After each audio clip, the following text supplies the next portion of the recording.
Before anything else, is there a question that we have about our sitting meditation? Just what we've been doing for the past hour, or walking meditation. Besides the anchor of breathing, what other anchors are there? That's good. And specifically because some people actually have problems with breathing, people with asthma or other afflictions, or even just if you have a cold, you're just saying like breathing is not helpful right now. So hearing is a really good one. The sense of sound, okay? Focusing on the arising of one sound, the passing of sound, the arising of sound, the passing of sound, that's a good one. There's also even listening to the silence behind sound, being aware of the ground of silence, the source of hearing itself. That's very subtle. So you start with hearing and then you step back behind the hearing.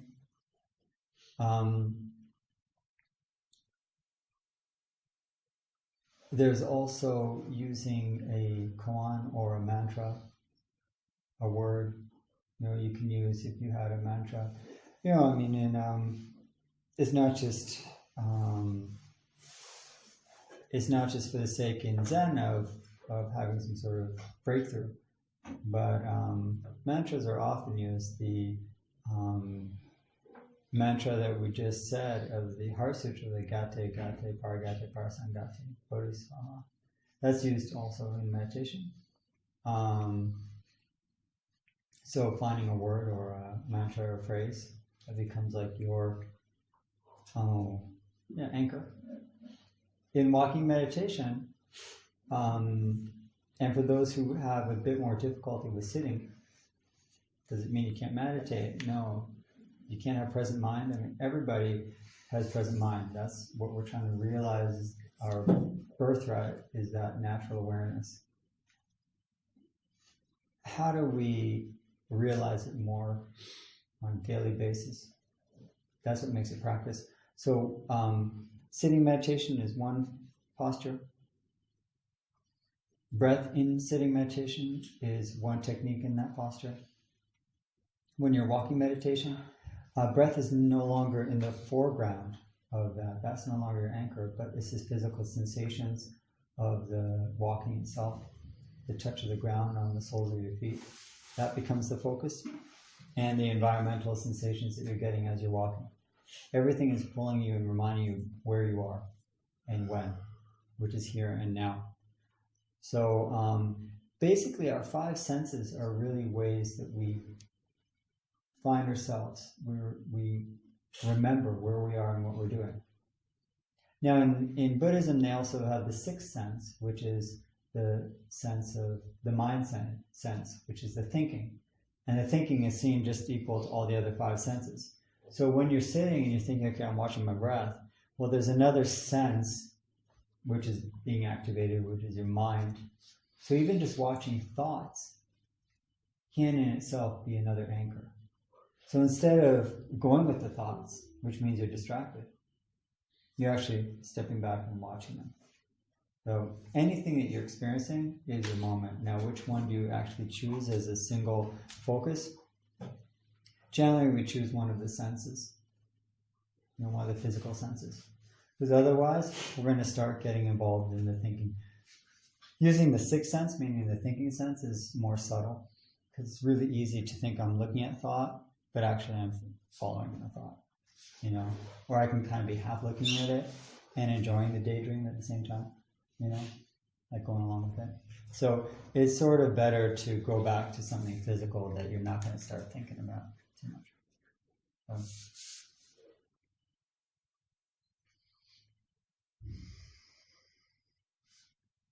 Anything else we're thinking about with our meditation practice?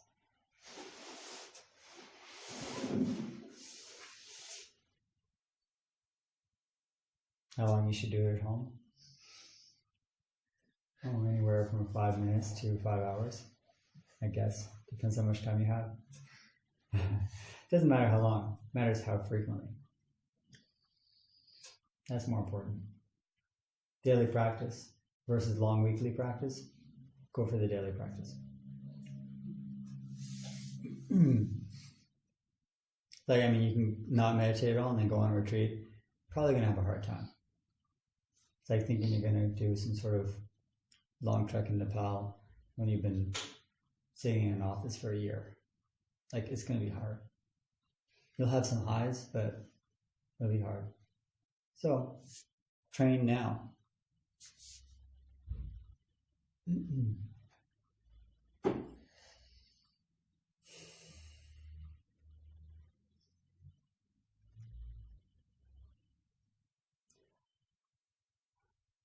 So last week, what happened? Some questions when I was at Gilad House in Tel Aviv came up about, is mindfulness enough? I don't really think mindfulness is doing much. Meaning, how is it really helping? Someone was saying that she felt it was much more effective to be practicing metta. Metta is loving kindness. Wishes of, may I be happy. May others be happy. I mean, a true type of happiness, a deep happiness, not pleasure. We're not wishing ourselves pleasure, and you should kind of recognize the difference between pleasure and happiness. Happiness can coexist even when you're sad. True happiness does not exclude of any other experience you have. You can be deeply happy and be very sad at the same time. Meaning there's an awareness you have of your wholeness, even though perhaps you're mourning the loss of somebody. It's not a contradiction. It's not an either or. But you're cultivating something that will be with you all through all experiences. That type of metta. So that's what we mean when we say metta, loving kindness. Like that deep happiness where you really feel like you have what you need to become fully realized. You may not be fully realized, but you have a sort of growing trust that you have everything you need to become realized. And that awareness is a happy one. Okay, it's a happy one. Right? Lack of happiness means that you're still hoping for something outside of yourself. I hope something will help me be happy. The truest happiness is when you realize you don't actually need anything to be happy. That's the truest happiness. That's the real metta that we wish ourselves and others. You realize that you don't need anything to be happy. Now, it's huge. You're not going to say that to somebody who's suffering or a prisoner or a refugee or someone who's like deprived and abused. Like, that's not. We're practicing it first with ourselves. You're first, directing it home. You're sitting here and you're trying to realize the nature of your mind. What is the nature of the mind? Well, is the true nature of mind the feeling of lack? Is that the true nature of mind? That something's always missing? Oh yeah, that's the nature of dukkha. Okay, but is dukkha and mind, are they the same thing? Well, if the Buddha taught about ending dukkha, then if we can end dukkha, then it's obviously then not the nature of mind. Here in the first chant, we said, vast is the robe of liberation, a formless field of benefaction. I wear the Tathagata teaching, saving all sentient beings. That sort of opening chant is really quite heartening in a true sense. First of all, the teachings, meaning this practice, what we're doing here, it's not local. We're doing, or we want to do something that we think, or we have a sort of trust that it's bigger than me, right? It's actually a universal practice. So it's vast. That means it's vast, right? It's much bigger than I think. You're working on your own problems right now, it's true. We all are. But at the same time, it doesn't exclude that you're working on something much bigger than just yourself. Just like you can be happy and sad at the same time. And you're going to work on your own individual sadness, but you're cultivating simultaneously the vastness of what it means to be complete. Formless field of benefaction. Benefaction is doing good, helping others. Okay, it does good, right? It does good. And it's formless? Formless. There's no one way, okay? There's no one way. It's not, the Buddha didn't say that this is the only way. When we realize this wonderful intention, then the skillful means, the upaya it's called, you'll figure out the forms that are needed because the conditions are always changing.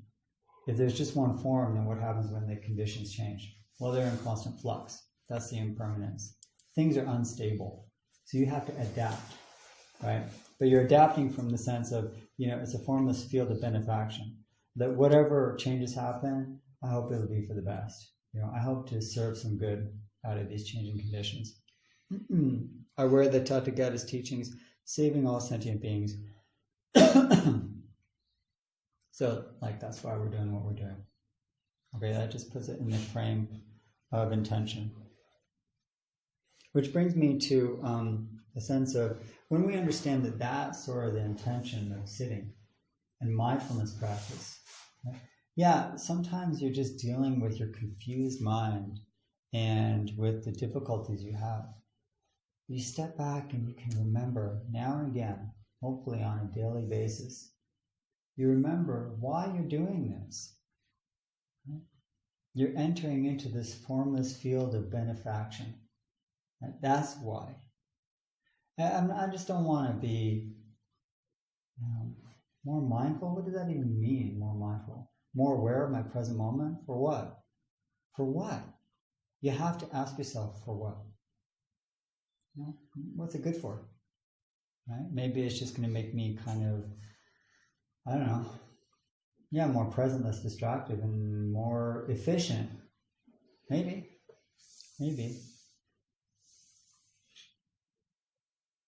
The intention here is vast. Okay, it's much vaster than our own individual benefit. It's a formless field of benefaction, meaning it goes beyond your individual self. And this is where sometimes, we can understand the Buddha Dharma is taught in different places with different emphases. And the different emphases bring to the fore different strengths and qualities that we can work on. In the Theravada, and the Thai and the Vipassana traditions, really strong mindfulness is cultivated, and real strong awareness of the obstacles in your own mind and the suffering that they cause. And working on those in yourself is, a result of commitment to that practice. Vipassana is strong for that. You become sharply aware of how much you suffer. And you'll get to know more tools of how to deal with that wisely.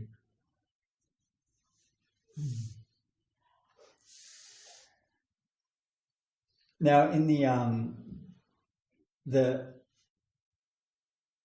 sort of primary concern in Tibetan Buddhism is the suffering of others. That's the primary concern of how that's the sort of the current field we're in. The shared field is one of a lot of suffering. And the response that should naturally arise from that awareness is compassion. The question is, why is that not, for a lot of us, our natural reaction and state of mind? Well, what's missing in our practice if we don't naturally respond with compassion when we look around and notice difficulty? But often there's withdrawal or anxiety or fear or self-protection, right? Or judgment.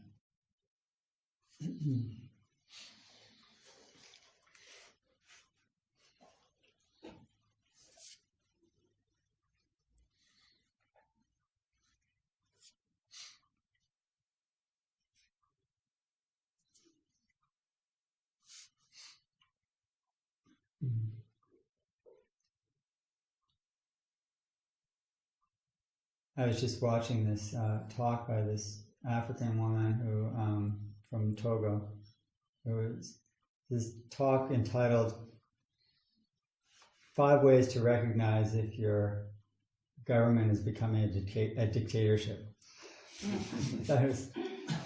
It should be broadcast in a lot of countries. They've had the same family ruling that country for 51 years. She starts by saying, something's terribly wrong there.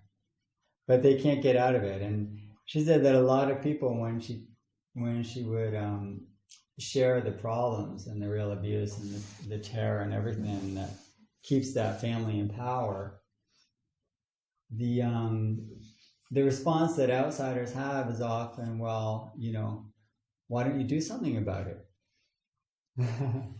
Kind of like it's a failure on their part if they haven't made the change. So the reaction is, yeah, we care about you, so why don't you do something? Underneath that, she was suggesting, there's judgment, like there's something wrong with you. Like, it's kind of your fault, in a sense. Like, you're suffering, it's your fault. Like, pull yourself up by your own bootstraps. I mean, do something about it already.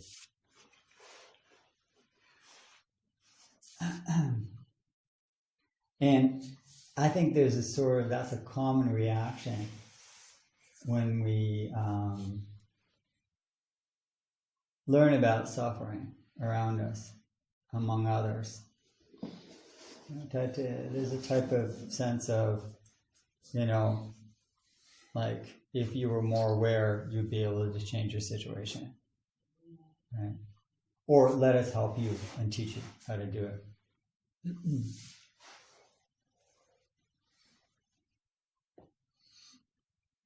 That's what's called a near enemy of compassion. In Buddhist terms, they have what's called near enemies and far enemies. The near enemy seems real close to it. It's sort of like a mirror image of it, but it's distorted. So the near enemy of compassion is pity. Like, I'm really sorry for you. I hope you make a change. Or like, I'm real sorry, and maybe we can, I don't know, donate something. Or the other type of pity is, God, this is such a bad world. Such a bad world.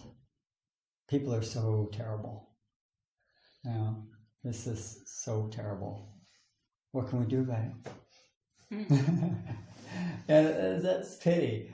But that becomes closer to self-pity. It's like, and I'm in this terrible world, and I guess I'll see what's on tonight. But what is compassion then? How do we actually cultivate a more caring attitude in our mind as a natural response? Not one that looks away or retracts or escapes to our own kind of, stories.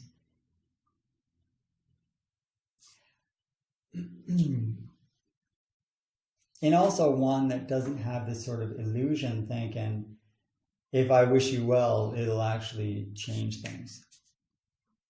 Maybe it won't.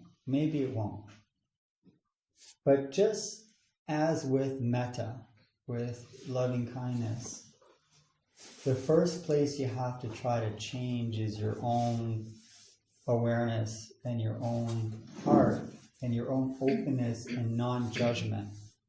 So too with compassion. Where is it that we are flinching and looking away? Where are the places, as Pema Chodron says, the places that scare you, the places that disturb you, that your natural reaction is later. What are those places going to do to me if I look at them directly? So this is where the Tibetan tradition developed a very strong practice, not just teaching, No? Compassion is the wish and the intention that the suffering of others will be relieved. It's real simple. Just like loving kindness has a simple definition in Buddhism. Real simple. Because if it's kept simple, then it's easier to remember. And we want to remember these things, okay? Like, what does happiness mean? What's happiness? What's happiness? Happiness is a wish that you and I and all beings will be truly happy. Okay? That we will have true happiness. You know what it is to be happy, right? When you're really happy, you feel like you don't need anything else and you're in a good place. You feel good. And it's not, the true happiness is good that's not dependent on something else. Unconditioned good, we say. It's unconditioned, meaning it's not dependent on something else, on another condition. Because if that condition changes, then so will my happiness. So, can you have unconditioned good feeling? I hope so. I really hope so. Right? So metta is the wish that you will realize true goodness in your life. Compassion is a wish that you will not suffer in physical, mental, spiritual ways, right? That you won't suffer in any form that you can imagine. But how does it become more than just like a sort of very general wish? You know, a very general wish. Because then it's also a kind of a near enemy. Compassion can be not pity, but it can be sort of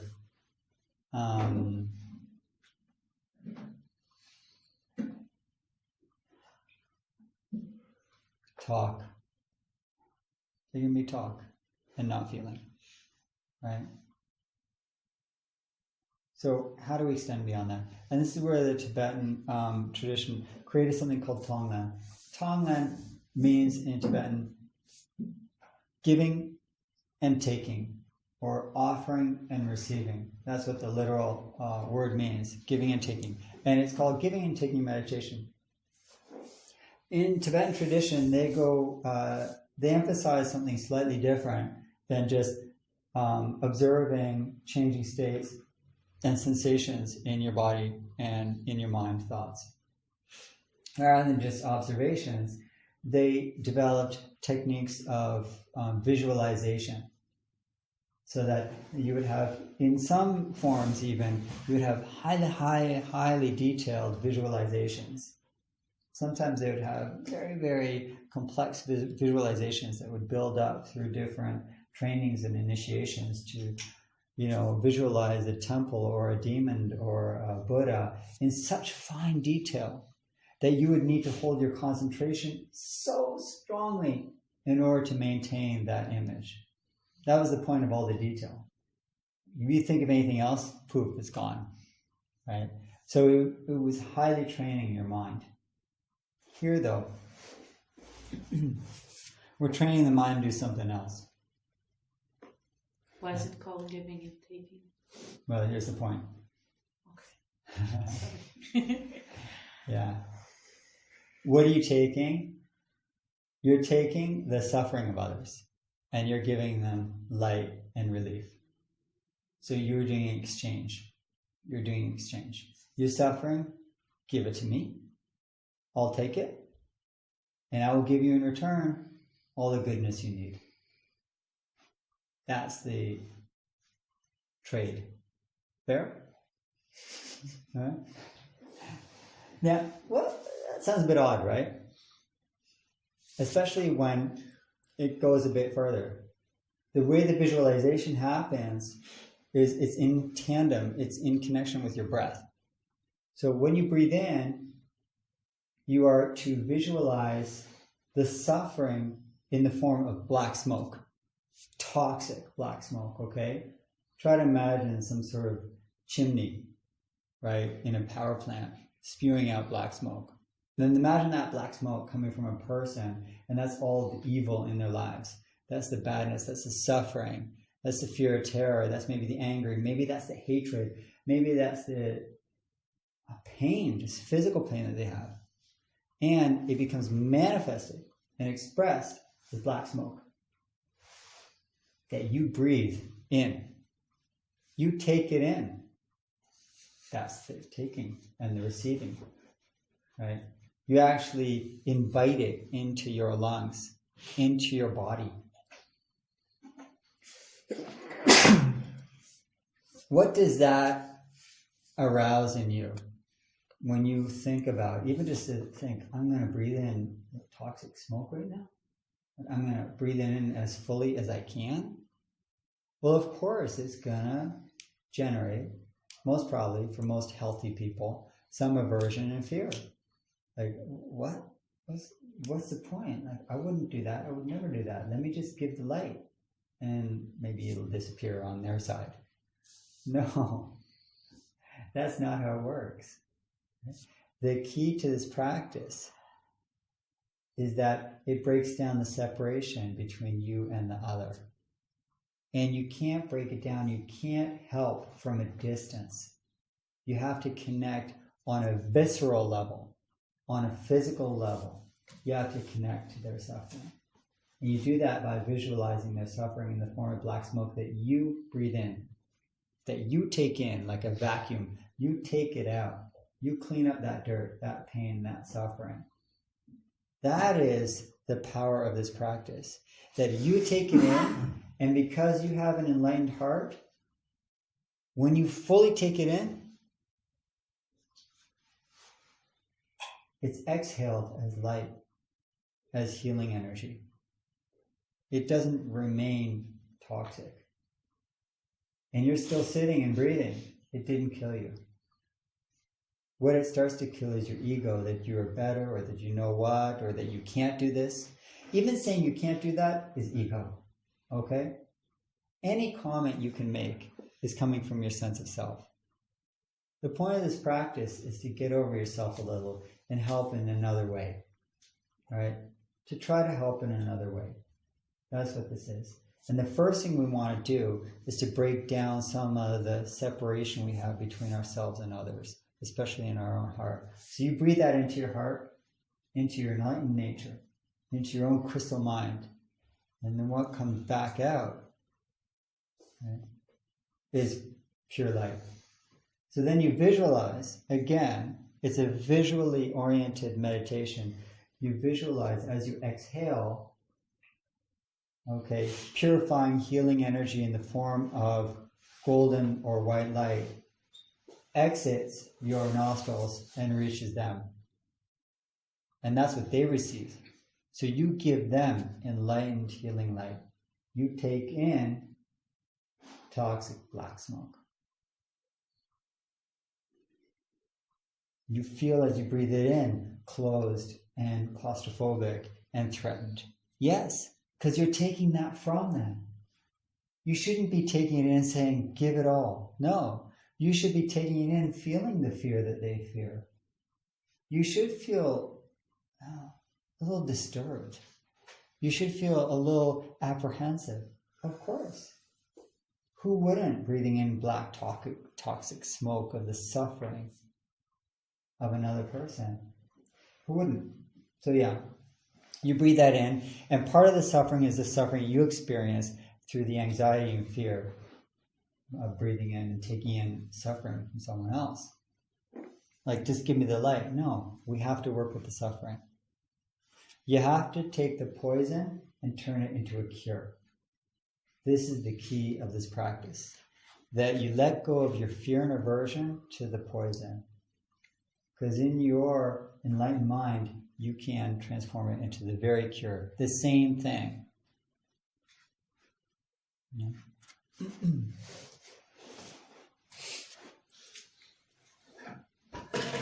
Now, there are 4 stages, and I want to go over it real quickly with you and then do a short meditation on this. The 4 stages are, you stabilize your mind by just settling in and letting yourself be clear and open. Right? You can't be all full of your own thoughts in order to receive somebody else. You got to make some space.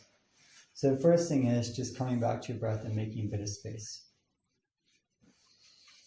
The second part is you start to visualize through your breath, okay, just familiarizing with the idea and the visual idea of breathing in dark and breathing out light. So there's breathing in dark, and it's a kind of small place. The darkness is small, it's kind of claustrophobic. It feels not good. Right? You're not doing this to feel good, remember. You're doing this to do good. And then the next stage is, that's the second stage is you just start to think of breathing in dark, breathing out light. The third stage is you choose a person, you visualize a person that you know is suffering and that you care for. Somebody you know personally who is suffering, who's going through a hard time, physically, mentally, emotionally, spiritually, going through a hard time, and you breathe in their difficulty, you visualize it, you see the person, you visualize their suffering as black smoke, you create a vacuum that you breathe in it.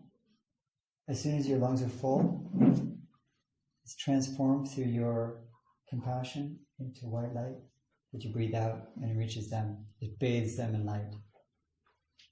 The fourth stage of this is where it goes beyond that one person. And you want to connect to all people like that. Anyone who's in that situation. Anyone in that situation. And perhaps you're feeling stuck. Perhaps you're feeling stuck and you don't feel like you can do that. Then you're also breathing in the toxic smoke, the blackness, the darkness of that feeling.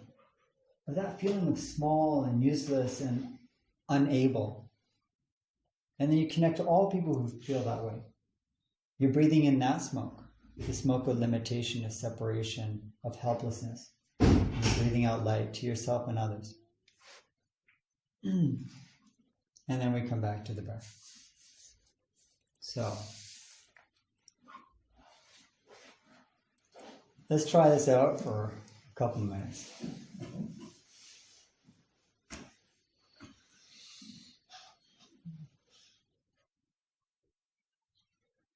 Tonglen practice is not one that is dependent on the amount of time, but how much focus we can bring into it. The first is called settling the bodhisattva. Settling the bodhisattva. Bodhisattva is you, and you're settling yourself. Settle your body and mind now. Breathe in and breathe out.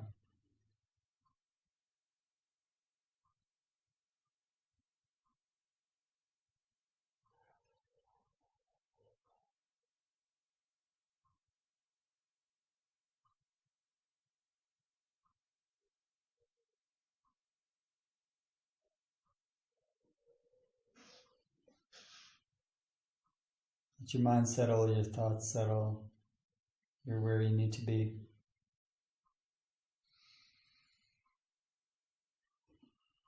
And breathe in and breathe out, and as you breathe in, visualize in your mind that it's dark, a dark place. Feel it in your pores and your senses. The smoke not only goes through your nose, but also through your skin. You're surrounded by dark. And as you breathe out, it transforms to light. Your skin is light. The air coming out of your nose is light. It's clear and bright. Take a few breaths, and when you inhale, there is darkness. And when you exhale, there is light. When you inhale, it's smoky and unhealthy, and when you exhale, there is health and clarity. The transformation is happening inside your body and inside your mind. It's not something you need to think or have some type of experience. It's just what you're doing.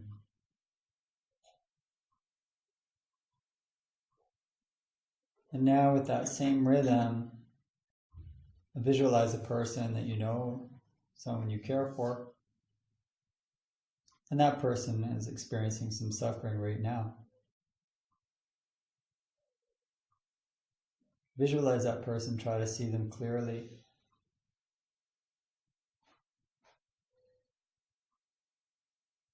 And recognize the real and specific suffering that they're experiencing right now as we speak.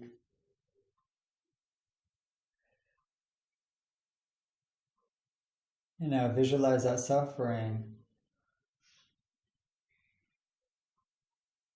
going from them in the form of black smoke. Kind of scary, toxic. And it comes to you and you breathe it in. Visualize that smoke enter your nose, your nostrils, your pores. And you fill your lungs fully. Smoke of suffering, pain. And when you're full, you exhale. And incredibly, as you exhale, it's pure light, it's white light that leaves your body. That light reaches the person you're visualizing and bathes them in healing. Again, as you inhale,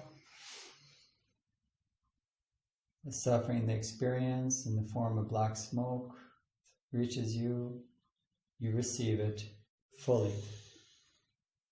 Exhale, and you give to them white light.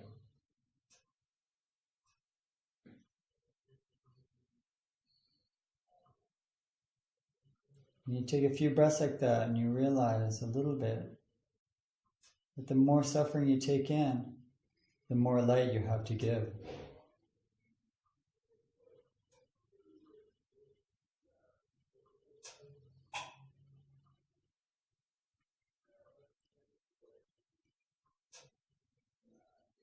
Now finally let your breath expand beyond this one person. May the suffering of all people in that same situation or with similar pain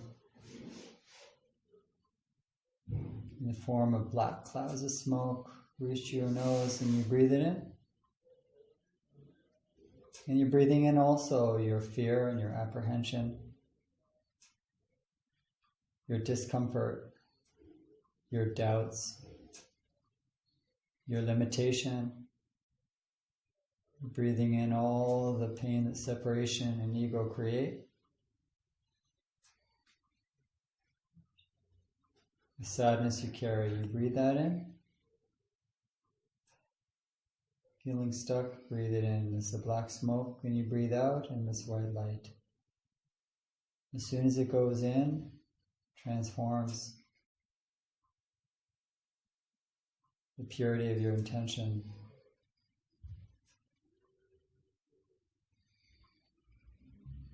So let that light expand as far as it can, and let the smoke reach you from wherever it can.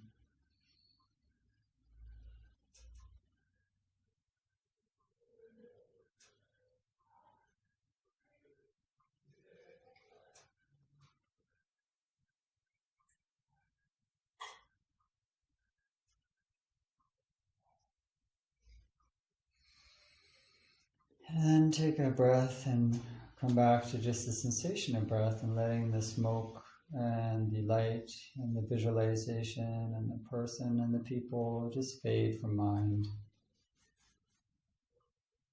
And then you come back to just this simple sitting and breathing.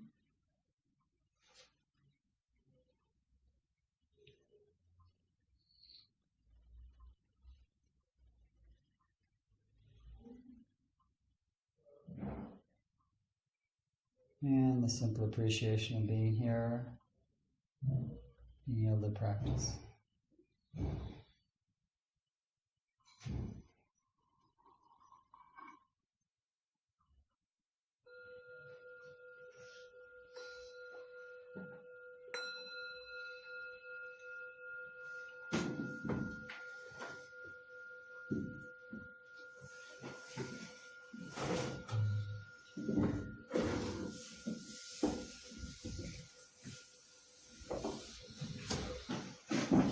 As we see, it doesn't have to be a long practice. It can be focused.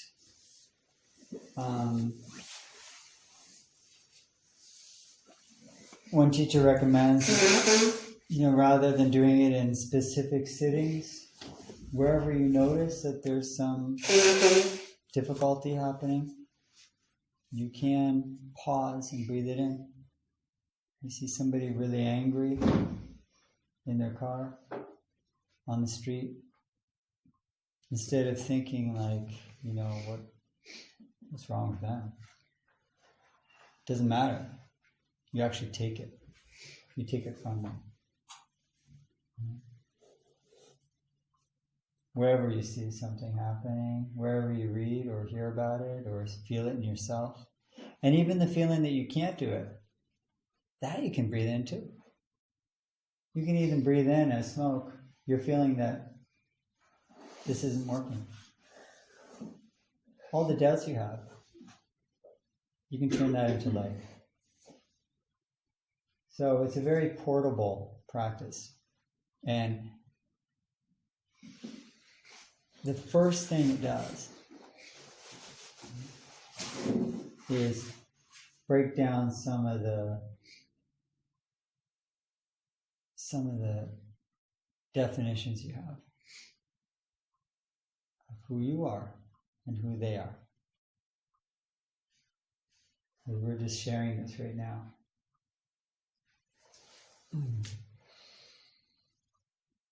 So try it out.